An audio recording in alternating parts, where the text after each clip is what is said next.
Get ready for the dictation. Start.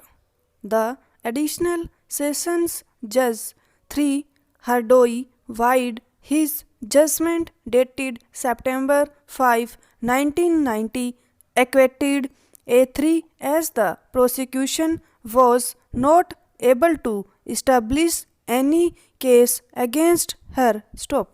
However, on the basis of the prosecution evidence, the additional sessions Judge 3 held that the prosecutrix was about 17 years of age at the time of occurrence of crime and found A1 guilty under sections 363, 366, 368 and 376 IPC and sentenced him to undergo 7 years rigorous imprisonment under section 376 IPC and the different sentences for other offences which were ordered to run concurrently. Stop.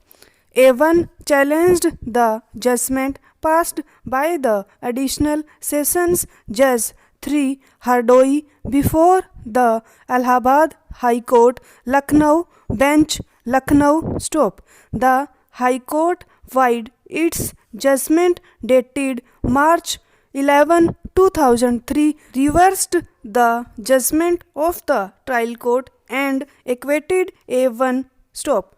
While acquitting A1, the High Court gave 3 reasons, namely kidnapping took place on September 19, 1989, whereas the report of the occurrence was lodged after 10 days and there was no reasonable and plausible explanation as to why the report could not be lodged promptly and why it had been delayed for 10 days. According to medical evidence, the prosecutrix was found to be 17 years of age and she could be even of 19 years of age at the time of occurrence and no internal or external injury was found on her body and she was habitual to sexual intercourse. Stop. We deem it appropriate to reproduce the entire reasoning of the High Court as it is, which reads as follows. It has been submitted by the Land Counsel for the appellant that according to the prosecution, alleged kidnapping took place on 19th September 1989, whereas the report of the occurrence was lodged after 10 days. Stop. There was no reasonable and plausible explanation forthcoming from the side of the prosecution as to why, after alleged kidnapping of a minor girl, a report could not be lodged promptly and why it has been delayed for 10 days. Stop.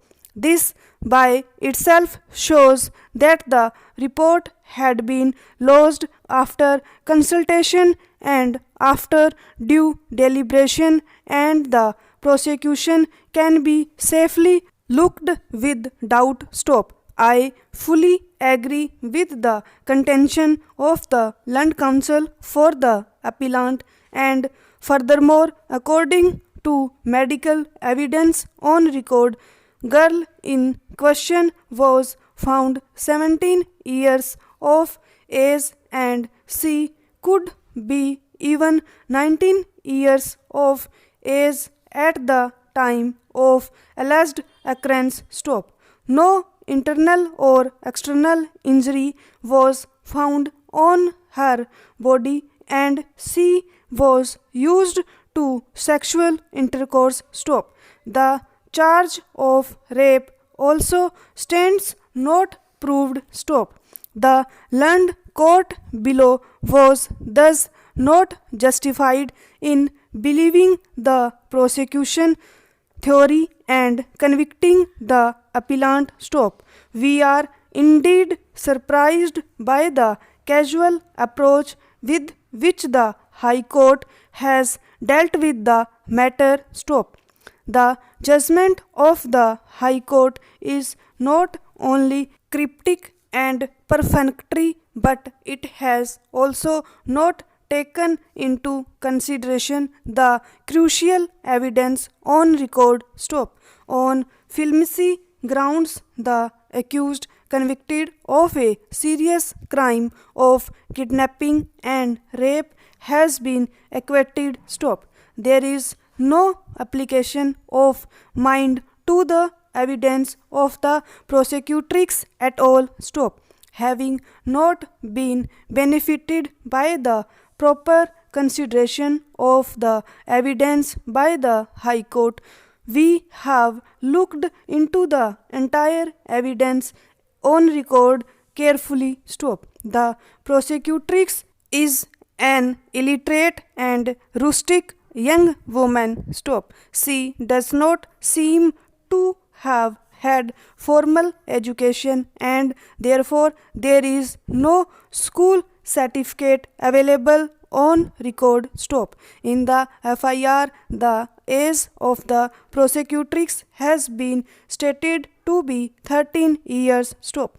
In her statement recorded under section 164 CRPC, the prosecutrix stated that her age was 13 years. Stop.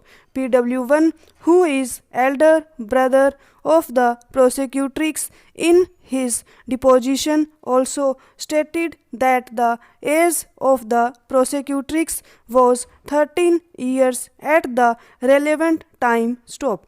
However, the Dr. PW5, on the basis of her X-ray as well as physical examination, opined that the prosecutrix was 17 years of age. Stop. The trial court, on consideration of the entire evidence, recorded a categorical finding that the prosecutrix was about 17 years of age at the time of occurrence. Stop. This is what the trial court said.